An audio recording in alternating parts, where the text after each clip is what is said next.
고린도전서 15장 12절 말씀부터 19절 말씀입니다. 그리스도께서 죽은 자 가운데서 다시 살아나셨다 전파되었거늘 너희 중에서 어떤 사람들은 어찌하여 죽은 자 가운데서 부활이 없다 하느냐. 만일 죽은 자의 부활이 없으면 그리스도도 다시 살아나지 못하셨으리라.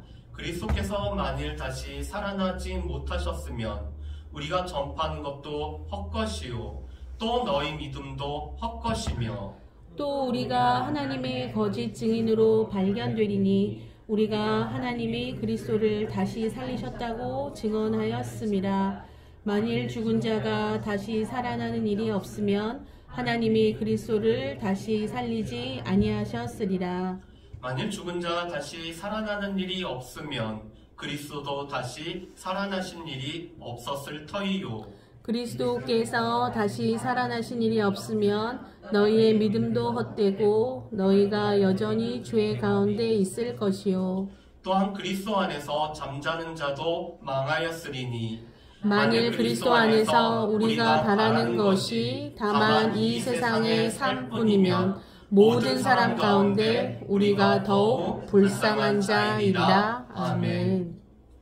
여러분, 교회에서 지키는 가장 중요한 절기는 부활절입니다. 그래서 부활절 예배가 어떻게 보면 우리 가운데 가장 중요한 예배라고 할 수가 있죠. 물론 그리스도께서 태어나신 성탄절, 또 우리가 가을에 추수를 하고 하나님 앞에 감사하는 추수감사주일도 우리 가운데 중요하지만 무엇보다도 기독교에 있어서 가장 중요한, 다른 종교와 가장 차이가 나는 것은 바로 예수 그리스도의 부활을 고백하고 믿음으로 받아들이는 이 부활절이 오늘 교회의 가장 중요한 절기입니다.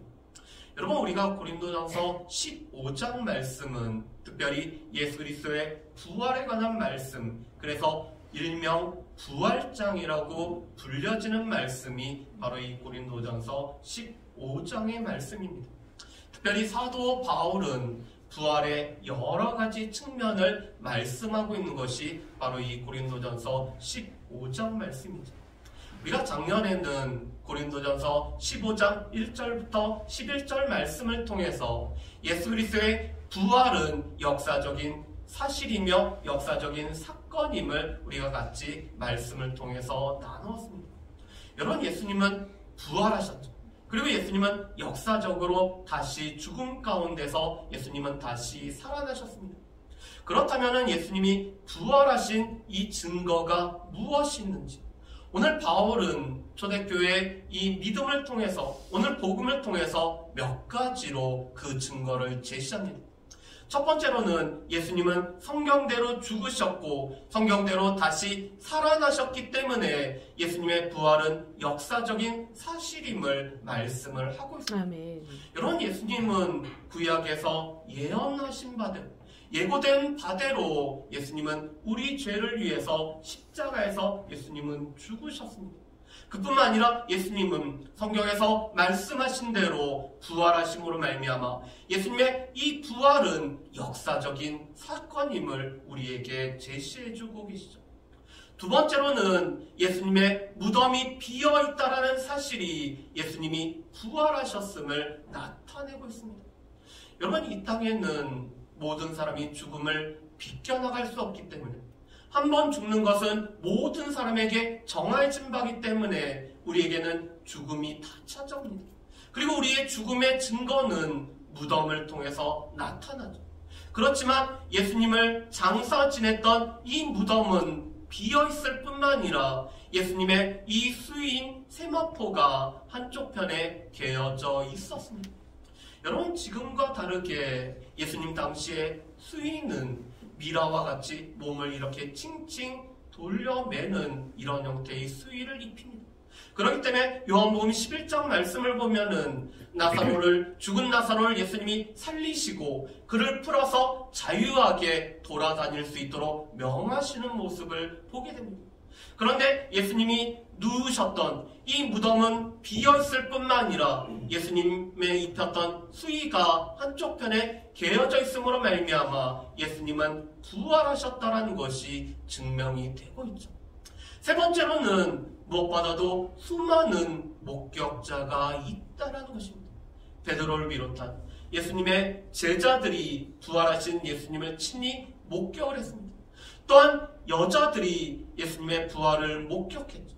그리고는 500여 되는 형제 가운데 부활하신 예수님이 나타내심으로 말미암아 수많은 사람들이 예수님의 부활을 친히 목격을 했습니다. 특별히 고린도 교회에 이 편지를 보냈던 이 고린도 서신이 쓰여진 당시만 해도 이 500의 형제 중에서 아직도 태반의 사람들이 살아있었습니다. 그렇기 때문에 오늘 바울이 전해준 이 말씀이 사실이라는 것을 증언해 줄 수 있는 수많은 증인들이 있었죠. 네 번째로는 무엇보다도 변화된 삶 자체가 그리스도께서 부활하셨음을 나타내 주고 있습니다. 무엇보다도 바울은 자신의 변화된 삶을 드러내고 있죠. 여러분, 바울은 어떤 사람이었을까요?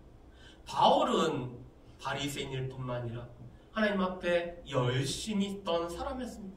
그런데 그 열심이 잘못된 방향으로 나아갔기 때문에 예수 믿는 사람들을 잡아서 죽이는 일에 찬성을 했던 사람이 이 바울이었습니다. 그런 바울이 다메섹을 가는 중에 부활하신 주님을 만남으로 말미암아 자신은 죄인 중에 죄인이요 괴수 중에 죄인 중에 괴수라는 고백을 하고 있습니다. 그런 자신이 하나님의 은혜 가운데 사도가 된 것은 부활하신 주님을 만났기 때문에 부활하신 예수님을 만남으로 말미암아 사도의 이 삶을 감당하고 있다라고 고백을 하고 있죠.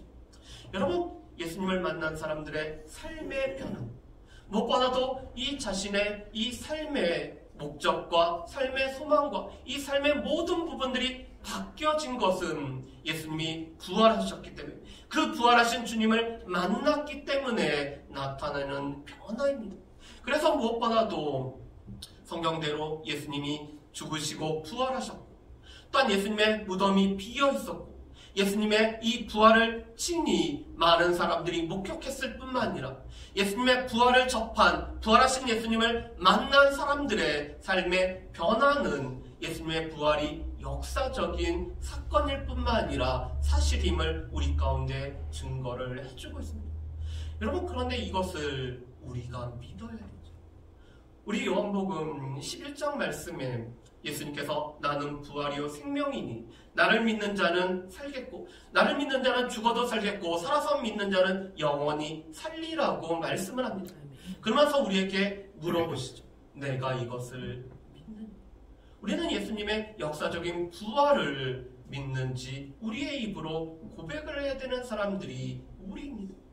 그런데 오늘 12절부터 19절 말씀 가운데는 오늘 고린도 교회 성도들 가운데 가지고 있었던 한 가지 의문점을 오늘 바울 사도가 다루고 있죠. 그것은 무엇이냐면은 죽은 자 가운데 다시 살아나는 것은 없다라는 생각을 가진 교인들이 몇 명이 있었다라는 것입니다. 여러분, 오늘 12절 말씀에 보면은 이렇게 말씀을 하죠. 그리스도께서 죽은 자 가운데서 다시 살아나셨다 전파되었거든. 여러분, 이 그리스도께서 죽은 자 가운데 다시 살아나셨다라는 오늘 이 복음의 가장 커다란 핵심은 예수님의 십자가의 죽음과 예수님이 죽은 자 가운데서 다시 살아나셨고 하나님이 죽은 자 가운데서 능력으로 예수 그리스도를 다시 살리셨다는 것이 복음의 가장 핵심적인 내용입니다. 아멘. 여러분, 우리가 사도행전 말씀을 계속 보고 있는데 사도들의 이 설교 중에 빠지지 않는 내용이 무엇이죠? 예수님이 우리를 위해서 죽으셨고 예수님이 우리를 위해서 다시 부활하셨다는 것이 늘 설교하는 내용의 가장 핵심적인 내용이었습니다. 그래서 이 복음의 말씀이 고린도 교회 가운데 전파가 되었습니다. 그래서 고린도 교회 성도들 가운데는 예수님이 부활하셨다라는 이 사실을 믿고 믿음으로 받아들임으로 말미암아 하나님의 백성, 하나님의 자녀, 오늘 그리스도인들이 되었습니다. 그런데 그들 가운데 일부 사람들은 예수님이 이렇게 부활하시고 역사적으로 부활하셨음에도 불구하고 그것은 예수님에게만 해당되는 것이고 우리의 몸은 부활하지 않는다라는 생각을 가지고 있는 사람들이 있었습니다. 여러분, 그래서 이 12절 말씀은 예수 그리스도의 부활을 부정하는 것이 아니라 죽은 자 가운데 우리의 몸의 부활을 부정하는 사람들이 있었다라는 것을 말씀을 하고 있죠. 그런데 그들이 왜 그렇다면은 예수님이 부활하셨다라는 이 복음의 내용을 들으면서도 우리 몸의 부활을 그들이 인정하지 않고 그것을 부정을 하고 있을까요? 그 이유는 고린도라는 이 사회와 이 사회가 가지고 있는 문화와 그들이 가지고 있는 철학 때문에 그랬습니다. 여러분, 당시 이 고린도는 그리스 아가야 지방에 속하였죠. 여러분, 로마는 법이 가장 유명합니다. 로마는 법으로 다스려지는 민족이었을 뿐만 아니라 건축술 또한 군사력으로 오늘 유명한 나라가 바로 로마죠. 반면에 그리스는 철학으로 유명했습니다. 그래서 사람들은 서로의 이 생각을 나누는 그것으로 시간을 보내는 것이 바로 이 그리스의 특징이었죠.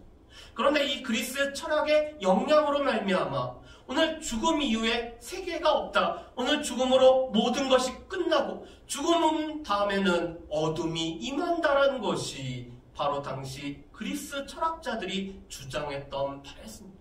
그렇기 때문에 이 그리스 철학과 문화에 접해있던 이 고린도 교회 성도들 가운데는 오늘 복음의 말씀을 들었음에도 불구하고 이 죽음으로 모든 것이 끝나고 부활은 없다라는 생각을 가진 사람들이 있었습니다. 여러분, 그렇다면은 예수님만 부활하시고 우리의 몸은 부활하지 않을까요? 그런데 오늘 바울 사도는 이렇게 말합니다. 몸의 죽은 자 가운데서 우리의 몸에 부활이 없으면은 그리스도께서도 다시 살아나신 것이 아니다라고 말씀합니다. 예수 그리스도의 이 역사적인 부활은 우리 몸의 부활과 연결이 되어 있고 예수님이 부활하셨기 때문에 우리 또한 우리 몸의 부활이 우리 가운데 있을 뿐만 아니라 우리는 이 몸의 부활의 소망을 가지고 살아가는 사람들이 우리라고 말씀을 하죠. 아멘. 여러분, 몸의 부활이 없다면은 어떤 일이 있을까요? 오늘 말씀해 보면은 몸의 부활이 없으면은 세 가지의 이 헛된 것 그리고 시간 낭비가 있다라고 말씀합니다. 첫 번째로는 우리가 전파하는 것도 헛것이요 너희 믿음도 헛것이며 우리가 하나님 앞에서 거짓 증언으로 그 증인으로 드러나게 된다라고 말하고 있습니다. 여러분, 몸의 부활이 없으면은 그리스도의 부활도 없기 때문에 이 몸의 부활이 없으면은 예수 그리스도께서 오늘 부활하셨고 그 부활로 말미암아 우리의 죽음의 문제를 해결했다라고 전파했던 것이 다 헛소리이기 때문에 그것을 믿는 것은 시간 낭비에 불과하다라는 것이 바울이 우리에게 말씀하는 바입니다. 여러분, 그래서 이 헛것이라는 단어는 시간 낭비라는 뜻을 가지고 있습니다. 지금 복음을 전하고 오늘 바울이 또한 사도들이 수많은 사람들에게 복음의 내용을 전한 것은 그것은 헛소리에 불과하기 때문에 시간 낭비를 한 것이고 그것을 받아들인 믿음 또한 시간 낭비에 불과하다는 거죠. 그뿐만 아니라 사도들은 하나님께서 그리스도를 죽은 자 가운데 살리셨다라고 증언을 했기 때문에 만약에 죽은 자의 육체의 부활이 없고 예수님이 부활하지 않으셨다면 이렇게 증언하는 것도 거짓 증언으로 드러난다라고 말씀을 합니다. 그렇기 때문에 바울은 다시 한번 이렇게 강조를 하죠. 여러분, 우리 16절 말씀을 다시 한번 같이 한번 읽어보실까요? 16절 말씀 우리 같이 한번 읽어보겠습니다. 만일 죽은 자가 다시 살아나는 일이 없으면 그리스도도 다시 살아나신 일이 없었을 터이요. 아멘. 여러분, 바울은 지금 22절부터 19절에서 3번이나 걸쳐서 오늘 죽은 자 가운데서 다시 살아나는 일이 없으면 예수 그리스도께서도 부활하지 못하셨다라고 말씀합니다. 예수 그리스도께서 부활하셨기 때문에 오늘 우리의 몸도 다시 살아나는 일이 있음을 말씀을 하죠. 아멘. 그렇다면은 예수 그리스도의 부활이 실제 사건이 아니고 예수 그리스도의 부활이 없다라면은 우리에게는 어떤 일이 있을까요? 여러분 오늘 이 17절 말씀부터 19절 말씀에 보면은 예수 그리스도의 부활이 없으면 우리에게 세 가지가 우리에게 해당이 된다라고 말씀합니다. 첫 번째로는 우리의 믿음이 헛것이 되어서 여전히 우리는 죄 가운데 거하는 삶을 살아가게 된다라고 말씀을 합니다. 여러분 예수님께서 십자가에서 죽으신 것은 우리의 죄의 문제를 해결하기 위함이죠. 예수님께서 부활하심은 이 죄의 권능인 사망을 멸하심으로 말미암아 이 죄가 우리 가운데 다 해결됐다는 것을 나타내는 것이 예수님의 십자가의 죽음과 부활이었습니다. 그런데 부활이 없다라면은 예수님의 부활이 없기 때문에 우리의 이 죄의 문제가 해결되지 아니함으로 말미암아 우리가의 믿음은 아무런 헛것이 되고 여전히 우리는 죄 가운데 죽을 수밖에 없는, 죄 가운데 매여서 죄의 노예로 살아갈 수밖에 없는 것이 우리라고 말씀을 합니다.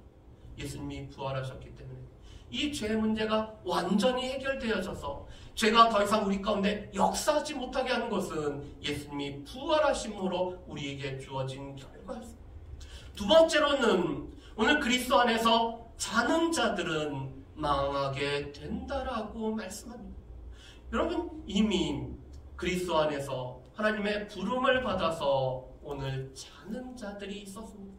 그리고 지금도 그리스도 안에서 하나님의 부르심을 받아서 자는 자들이 있죠. 그런데 예수님의 부활이 없다라면은 이 예수 그리스도 안에서 자는 자들도 다시 부활하지 못하기 때문에 소망이 없고 이 영원한 삶이 없을 뿐만 아니라 우리는 그들을 먼저 그리스도 안에서 자는 자들을 만날 이 소망을 우리는 가지지 못하게 되는 것입니다. 저희 부모님이 돌아가셨을 때 그 돌아가심으로 말미암아 이별이라는 것이 참 아팠죠. 그렇지만 그럼에도 불구하고 가지고 있는 소망은 그리스도 안에서 잠자고 있기 때문에 하나님께서 깨우시는 날이 되면은 하나님 나라에서 다시 만날 거라는 소망을 가지고 이런 장례를 마칩니다. 이번에도 너무나 젊은 나이에 하나님의 부르심을 받은 우리 친구가 있었습니다. 3년이나 항암 치료로 말미암아 고통 가운데 있었던 친구였는데 딱 20살 되는 때에 하나님의 부르심을 받았습니다. 그런데 부활이 없다라면은 그리스도 안에서 먼저 잠잔 자는 아무런 소망이 없기 때문에, 다시 만날 소망이 없기 때문에 그의 삶은 망하게 되는 거죠. 그렇지만 우리는 예수 그리스도의 부활이 있기 때문에 우리의 육체의 부활로 말미암아 우리가 하나님 나라에서 다시 만난다라는 소망을 가지고 살아가는 삶이 우리가 가지고 있는 삶입니다. 세 번째로 예수 그리스도의 부활이 없다라면은 우리가 바라는 것은 단지 이 세상뿐이기 때문에 우리가 가장 불쌍한 자라고 말씀을 합니다. 여러분 지금과 다르게 고린도 교회에 이 편지가 보냈을 때는 교회가 박해와 핍박과 예수 믿는 것으로 말미암아 어려움을 겪고 있었습니다. 여러분 우리가 찬양 중에서 내가 예수 그 이름에 생명을 걸었네라는 이런 아이들 찬양을 저희가 부른 적이 있었죠. 찬양은 아이들 찬양이고 신난 것 같지만 내용은 우리의 생명을 걸고 우리의 죽음을 걸고 우리의 영생을 걸고 우리의 모든 것을 건다라는 찬양입니다. 그런데 고린도 교회 성도들이 그랬습니다. 당시에는 예수 믿는 것으로 말미암아 오늘 생명을 걸어야 됐고 예수를 믿는 것으로 말미암아 오늘 형제들과 가족들로부터 미움을 받았을 뿐만 아니라 자신이 살고 있던 곳과 살고 있던 계층에서 쫓김을 받을 수밖에 없었던 것이 당시 사람들의 삶이었습니다. 그렇기 때문에 이 땅의 삶은 지금도 여전한 고난 가운데 여전히 힘든 가운데 오늘 그들이 살아갈 수밖에 없었죠. 그런데 예수 그리스도의 부활이 없다면은 우리는 하나님 나라를 바라보지 못하고 이 땅만을 바라보고 살기 때문에 우리는 가장 불쌍한 자라고 말씀합니다. 이것은 여전히 우리에게도 해당이 됩니다. 우리가 부활이 없다라면 예수 그리스도의 부활이 없다면은 우리도 이 땅에서만 바라보고 이 땅만을 바라보고 살기 때문에 우리가 이렇게 시간을 드리고 마음을 드리고 물질을 드리고 함께 하나님 앞에 예배 드리는 것은 단지 낭비에 불과하죠. 세상 사람들이 쉬고 놀고 즐기고 모든 쾌락을 누릴 때 우리가 하나님 앞에 나와 예배 드리며 우리가 하나님 앞에 우리 것을 드리는 것 자체가 우리 가운데는 낭비이기 때문에 우리는 가장 불쌍한 사람이 될 수밖에 없습니다. 그렇지만 예수 그리스도께서 부활하셨기 때문에 그 부활하신 예수 그리스도의 부활로 말미암아 우리가 가지고 있는 소망은 우리의 육체의 부활을 우리가 여전히 소망을 가지고 살아가는 것입니다. 우리에게는 두 가지 믿는 것이 필요합니다. 한 가지는 역사적인 예수의 부활을 우리가 믿는지 우리의 고백이 필요하죠. 두 번째로는 그 예수님의 부활은 나와 연관이 되어 있기 때문에 나의 육체의 부활을 또한 믿는지를 우리가 믿음으로 고백을 해야 됩니다. 여러분, 예수님의 역사적인 부활은 믿지만 나의 부활을 믿지 못한다라면은 예수님의 부활이 나에게 끼친 그 은혜를, 그 영향을, 그 사랑을 우리는 받아들이지 못하는 것입니다. 바라기는 예수 그리스도의 부활은 나의 부활이기 때문에 나의 몸의 부활을 온전히 받아들일 수 있는 저 여러분들 되시기를 주님의 이름으로 축복합니다. 아멘. 두 번째로 이 육체의 부활을 우리가 부정하게 되면은 우리의 신앙은 무너집니다. 우리의 믿음도 헛것이고 우리가 전파하는 것도 헛것이고 우리는 여전히 죄 가운데 있기 때문에 망하게 되는 것에 불과하죠. 그렇지만 우리는 이 부활을 우리가 믿음으로 말미암아 이 부활 위에서 우리의 신앙을 세워나가는 사람들이 우리입니다.